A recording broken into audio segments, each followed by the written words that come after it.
47 missed calls from my dad? I ignored every single one.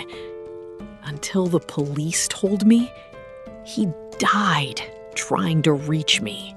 Ethan Carter was living what everyone called the perfect life in Los Angeles, USA. A high-paying corporate job in a glass tower overlooking the city, fast mornings filled with meetings, luxury apartment with city lights glowing through the windows at night. Everything he once dreamed of, he finally had it. But no one ever tells you the truth about success. Sometimes when you climb too high, you leave people behind without even noticing. Far away, in a quiet and almost forgotten town in Ohio, his father, Robert Carter, was living a completely different life. No noise, no luxury, no busy schedules. Just silence and waiting. A small wooden house, a worn-out chair near the window, and a phone placed carefully on the table like it was something sacred. Every single day, Robert would sit there. And every single day, he would call his son. Not because he needed anything expensive, not because he was asking for help, but because he just wanted to hear one voice in the world that mattered to him. "Hey, Dad, how are you, son? Did you eat today? I miss you." But on the other side of the line, life was always louder. Ethan's world was different now. Meetings that couldn't wait, clients that demanded attention, deadlines that never stopped coming in. And slowly, something dangerous started happening. Not anger, not conflict, just distance. Just distance. At first, he still picked up sometimes. "Hey, Dad, I'm in a meeting. I'll call you later. Sorry, busy day today. I'll talk this weekend." But weekends became weeks, and weeks slowly turned into silence. Robert still called, but now Ethan's phone would ring and stop ringing. He didn't notice at first, because in a world full of noise, it's easy to ignore the one call that matters most. Not because he stopped loving his father, but because his attention was slowly stolen by everything else. And in that silence, a father kept waiting, and a son kept drifting further away. Days started to feel longer for Robert Carter. Morning sunlight would enter through the old window, and he would already be awake. Not because he had plans, but because he was waiting. Waiting for one thing. A call that never came. He developed a routine. Every evening at exactly 7 p.m., he would clean the table, heat up food, and place 2 plates. One for himself and one for Ethan. Even though he knew no one was coming. Sometimes he would sit there, staring at the empty chair. He used to sit here. A faint smile, followed by silence. Then, slowly, he would pick up the phone again. Call Ethan. Ring, ring, ring. No answer. But Robert never got angry. That's what makes it hurt more. He understood, or at least he tried to understand. He's busy. He's doing well. That's good. But deep down, a father doesn't miss calls. He feels them. At night, he would listen to old voicemails of Ethan laughing as a child.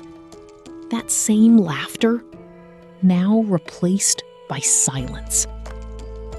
And still, he waited for tomorrow.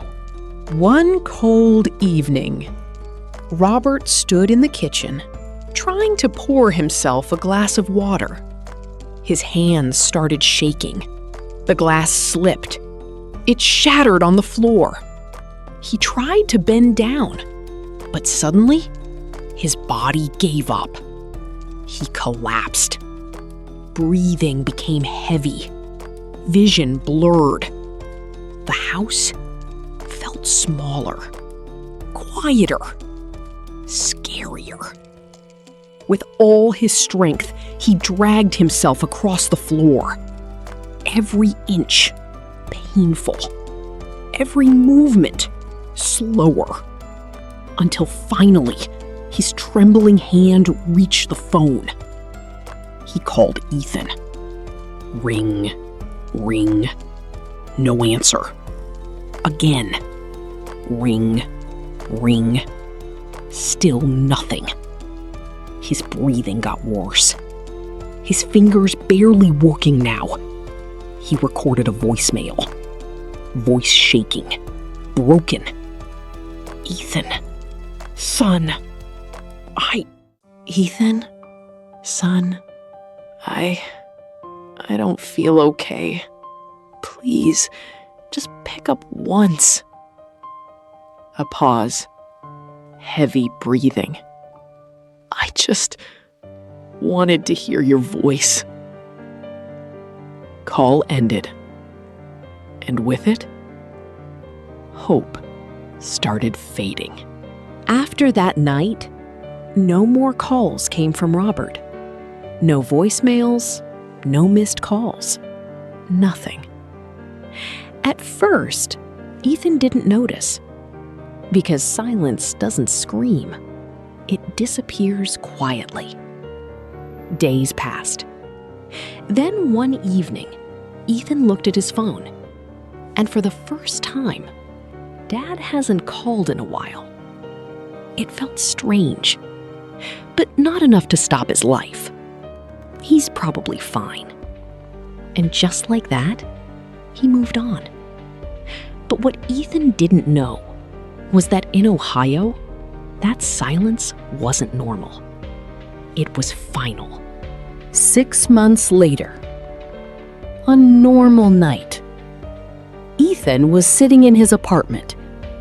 City lights glowing behind him, music playing softly. Life felt stable. Then, knock. Knock. He opened the door. A police officer stood there. Serious face. Heavy eyes. Are you Ethan Carter? Something felt wrong. Ethan nodded slowly. Then came the sentence that shattered everything. Your father, Robert Carter, passed away. No music. No thoughts. No reaction. Just emptiness. Because sometimes pain doesn't hit immediately.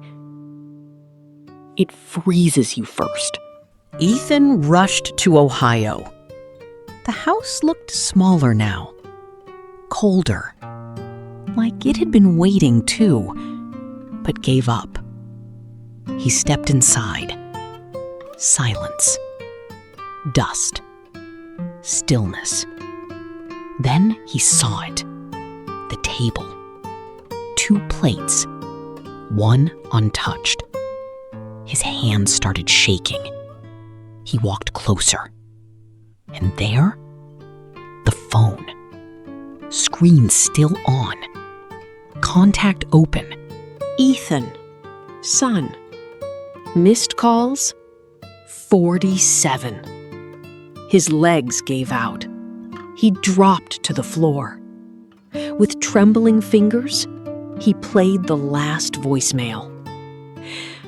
I just wanted to hear your voice." Ethan screamed. Not loud, but broken. Then the officer said quietly, "We found him on the floor, holding this phone." Pause. "He was still trying to call you." Ethan closed his eyes, tears falling nonstop, because now he understood something too late. His father didn't stop calling. Life stopped him. We ignore calls, thinking we have time. But time doesn't wait for us. One day, you'll check your phone and realize the person you were too busy for is no longer there to call you again. This story made you feel something? Doesn't scroll away. Subscribe to Hidden Tear for more emotional stories that stay with you long after the end. Because sometimes the deepest tears are the ones no one sees. Turn on notifications. You never know when the next story will break your heart again.